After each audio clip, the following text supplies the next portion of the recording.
Pleasure to see you again, Mr. Bingham. Cut. Background still going, still rolling.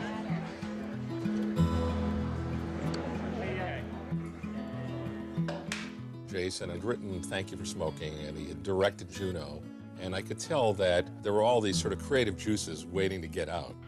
With Up in the Air, he really created this amazing, complicated story. To know me is to fly with me. This is where I live. The book spoke to me on multiple levels. You know, on one hand, you have a guy who is obsessed with flying and collecting miles, which is very dear to my heart. The miles are the goal. On the other hand, it's also a story about a guy who is not connected to the people around him and kind of applauds that idea. Here's the boat, and here's you. Do you want to be in the boat? Yeah, alone. And is forced to reconcile with the fact that he needs to make connections in his life. We see that through George Clooney's character, Ryan Bingham. Sell me marriage. Okay, how about love? There really isn't anyone better than George Clooney. I wrote it with him in mind. I wrote it for his voice. I wrote it for his attitude. George and I have a very similar comedic sensibility. You shouldn't try to make something funny. As long as you come at it straight, it will be funny. Asians, they treasure efficiency, and they got a thing for slip-on shoes, God love them. That's racist. Unlike my mother, I stereotype. It's faster. Ryan Bingham is a very tricky role. No, I don't even think of him that way. He's old.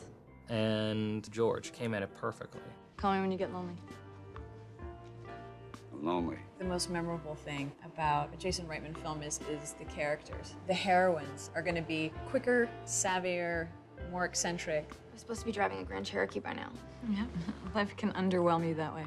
And this film has social relevance. No, it's just humor, but poignancy. On set, Jason is sensitive to the people around him. He's so friendly, and we do joke. There's just a total trust. I just happen to find life funny. Everywhere I look, I see comedy. Often where it's inappropriate. You know that moment when you look into somebody's eyes and you can feel them staring into your soul and the whole world goes quiet? Yes. Right, well, I don't. For me, that's the best way to talk about things. If we can open up and laugh about things, we can have an honest conversation. Up in the Air confirmed ideas that I felt burning inside, that it's imperative to find connections in life. And that is right at the soul of what this film is about.